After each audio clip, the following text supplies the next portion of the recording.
You know, it's a great program, and it's going to relieve a lot of stress, no doubt, that some people have. They won't have one less thing they'll have to worry about. The problem is that there's still plenty of other things for them to worry about, whether it's paying the mortgage or hanging on to your job. You might find yourself drowning in stress by the end of the day. If you're in need of a life preserver to save you from these everyday headaches, you can turn to the pages of a book called Managing the Worry Circle.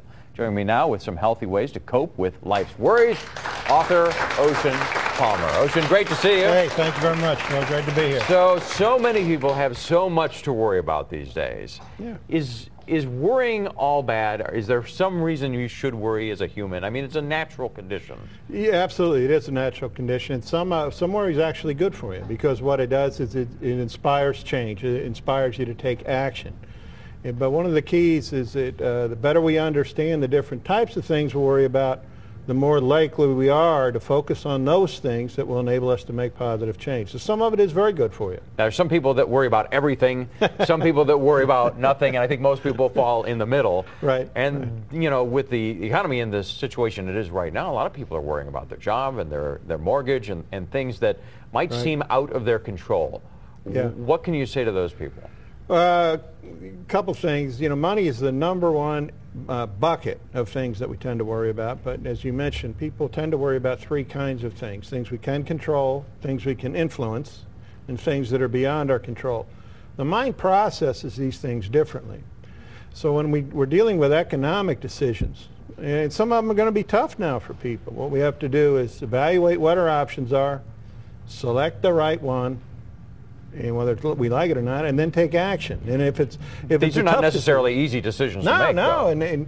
But you know, one thing, and I found this to be very true: if you have to make a tough call, make it. Like doing nothing is far, far worse.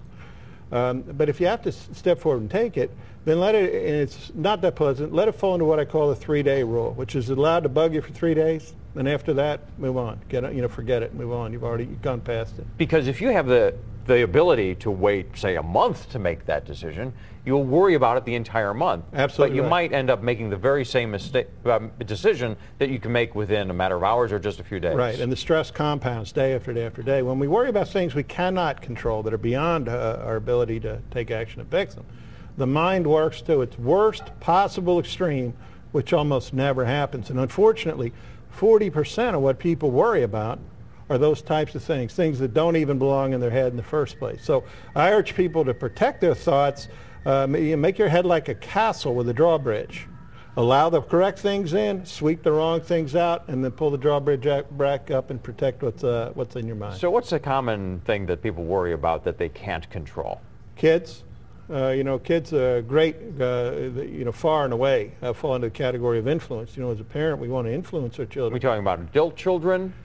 Oh, or children that are still in the house? No, no child. Because I no think there are probably a lot of parents that think they might be able to control those kids. Well, yeah, but you can't. I mean, we can control in life our own thoughts and behaviors, our own actions. And you can want the best for your child, but once he or she walks out the door, they're going to live their life and take their own actions. So what I urge people to do on issues like that, especially with parenting, is what part of that can you control and own it. But what part can't you? Don't accept it. Just let it out of your mind and trust that if you're doing the right thing for your children, they'll role model the right behaviors and make the right choices. So let's talk about those things that you can't control but you can influence that might be bothering people these days. Well, the influence factors, again, they touch a lot of different aspects of life. A huge one right now is deal with relationships. And the reason for that is that money typically is the domino that sits in front of relationships. Like all the stress that brings on us has an impact on our job and our work, the people we live with care about, our charity involvement. I mean, it has a lot of ramifications to it. So one of the things we need to do is compartmentalize these things into areas we can control, that our behaviors can positively impact, but don't carry the rest of the burdens around. They can get too heavy. We'll think about them in the worst possible extreme. and it's not a good place to be emotionally. So, you know, a lot of it's mind management, in both personal life and in business. Now, we have a lot of children in the audience today. Yep. As a parent, you might have a child that tends to worry. I think most of the people in the audience today are worried that camp is going to come to an end and they have to go back to school. That's really nothing they should worry about, because that's just going to happen. Absolutely. But some children do have a problem with this, and is there something as a parent, some advice that you can give to parents to help your child through those times? Well, yeah. I mean, again, what decisions can a child make, or a parent make, that continue to enrich the lives of things that matter to the child?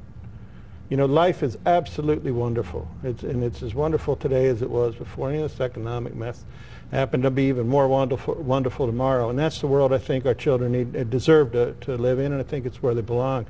And as a parent, it's our job to help them that way. And as far as kids go, I believe that every child born today has the right to dream big. They can be anything they want to be if they believe in themselves and do the best they can to make the behaviors, make the choices that'll help them get where they want to go.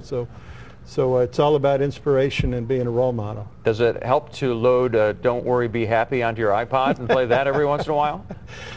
Yeah, every once in a while. Endless loop might be a bit much, but but yeah, we find in life what we look for. If you look for what's good, you'll find what's good. If you look for what's bad, you're going to find what's bad, but that's a choice. Well, hopefully a lot of people will find what's good in a copy of your book, Managing the Worry Circle, for everybody in our studio audience today. Thank you so much. Thank you for having me. Pleasure to see you. No worries. We'll be right back after the break.